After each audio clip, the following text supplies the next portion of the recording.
The introduction section draws the reader into your project. It draws them into your thesis. It draws them into your project report. It draws them into your research paper.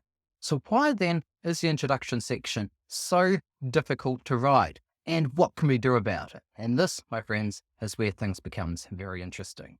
I used to struggle with the introduction section. I used to fluff around. I used to bang words onto the paper, not really understanding the purpose of the introduction section and not really understanding how important it can be for the readers. Now, some readers, some reviewers, some examiners, they will differ in what they believe should be within that introduction section. In a very simple sense, some examiners and reviewers will say, hey, look, in the introduction section, I like to have an oversight of what the findings of the study are. Other examiners say, and reviewers will say, hey, look, that should totally not be in that introduction section. So sometimes we simply cannot get it right. But there's a couple of really simple principles and points here. Now, it's going to be more or less the same for a research article or a thesis or a dissertation.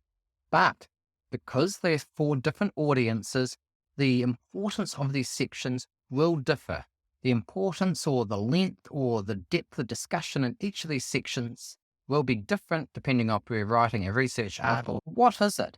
Do we try to throw away or push aside or provide evidence against the accepted wisdom in our area? Do we say, hey, look, here's a really interesting point that other people are arguing about, and we think that there's a way forward through this argument? Perhaps it's also a case where everyone says one thing, but we can present a quote or a piece of evidence that everyone's familiar with and say, hey, look, this evidence actually conflicts with the received and accepted wisdom in this area. Make it interesting. Find out a really engaging point here where you can say to your reader, read this article, read this thesis. You're going to find it engaging and interesting. Modern and contemporary technology such as ChatGPT, this can also give you an advantage here. You could perhaps feed it in a discussion of your project, your results, your findings, and say, hey, look, help me to generate a hook. Help me to explain why this is interesting. Help me to present my findings in a way that would engage readers from across the spectrum or engage readers in this professional area. What could they find interesting about this, and how can I present this and put my best foot forward? Now, I'm not giving you the exact prompt here. That is for another video. But that is one way which I think you can really get a lot of value out of ChatGPT, and not just using it in a sort of a rehash way, but really using it to enhance and lift the value of your work and the value of your written work. Another key area of the introduction that we always need to pay attention to is we need to provide the reader not just that broad societal perspective, but we also need to provide some hints or some clues or some understanding of the exact body of literature or the exact stream of research that we are contributing to. I take, for example, something to do with sustainability. There are so many articles on sustainability. There's so many sort of research threads from different perspectives, from different disciplines. And even within a discipline, there could be several different strands of research that we could have relevance to. So another key part of the introduction is this background section.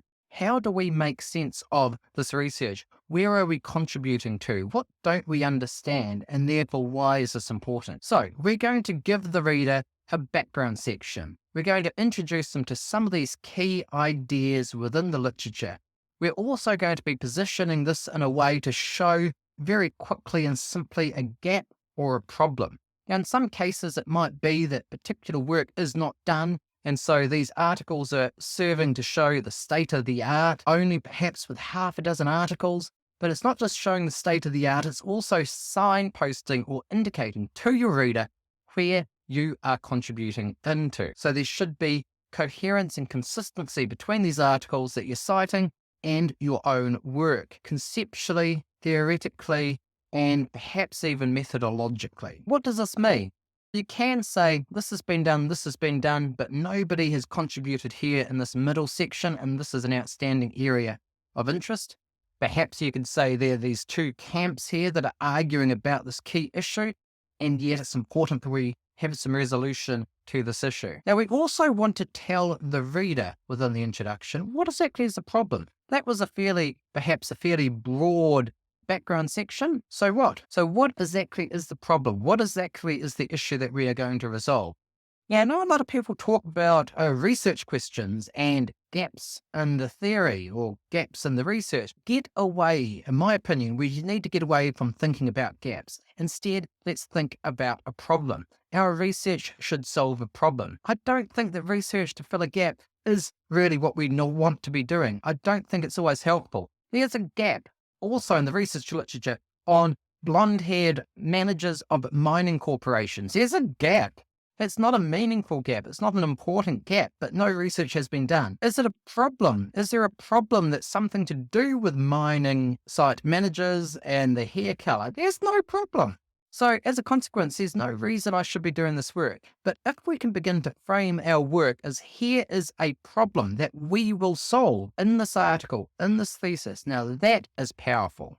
What exactly are these problems? Now, in some cases, this can be as simple as there's a gap, but framing it by also showing the importance of the gap. Perhaps there's tension between what has been found in two different areas, and this gap is actually pivotal to resolving some of this tension. Another way of finding what exactly the problem is where there is conflict.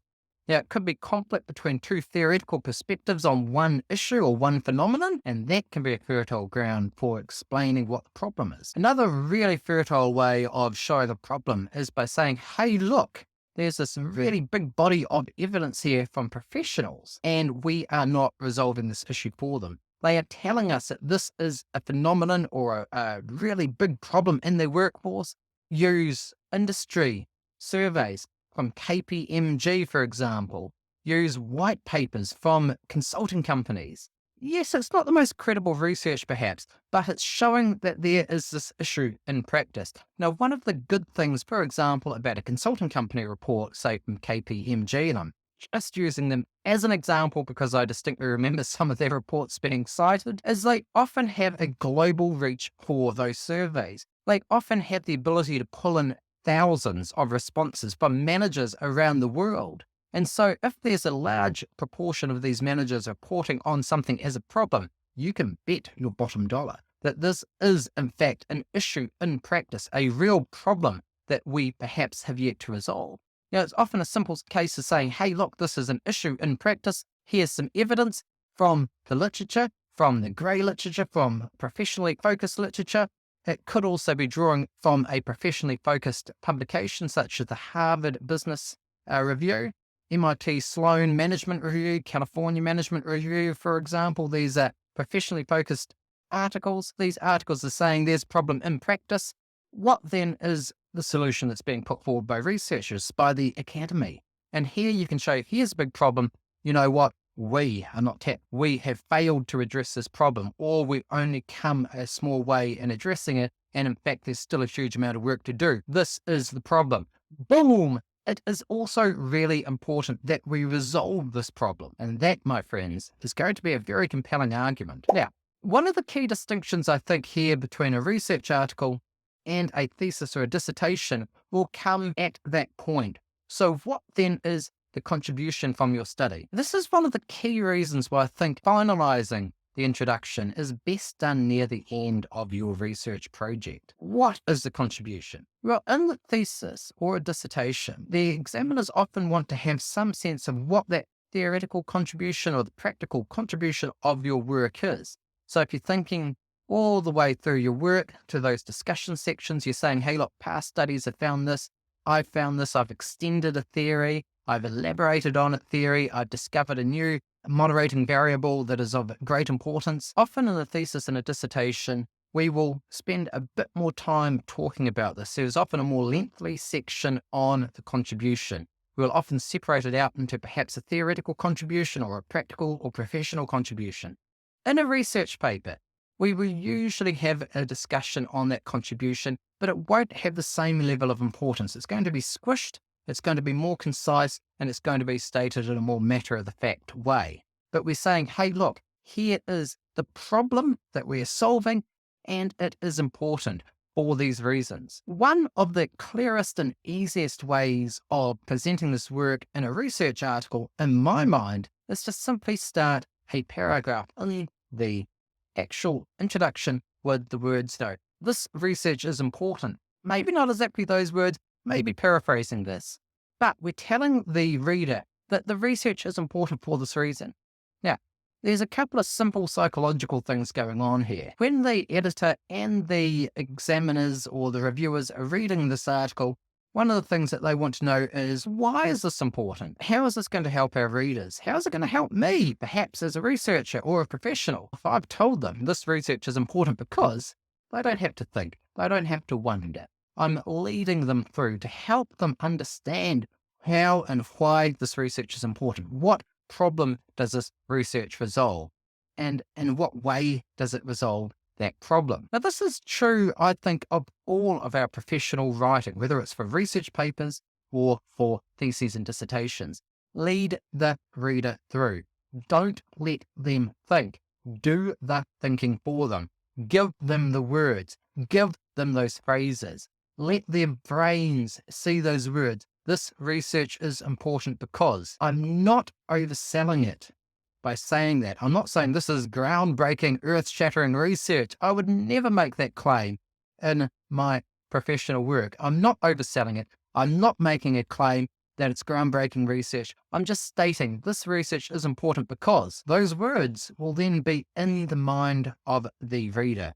Those words will be percolating in their brain of the editors, of the reviewers, of the thesis examiners about why this research is important. Don't make them do the heavy lifting. Don't make them search for importance. Just tell them why it's important. Give them the words. Give them a clear framework. It's going to help you professionally because they don't have to think. You've done the thinking for them. You've presented the work for them really clearly, and this will help your reader. And if you help your reader, you help yourself in terms of presenting your work and publishing your work and making your case and getting your research out there and getting your research actually used, because understand why they should use it. They understand the value, the importance of your work. And that, my friends, is an interesting way of viewing the introduction section.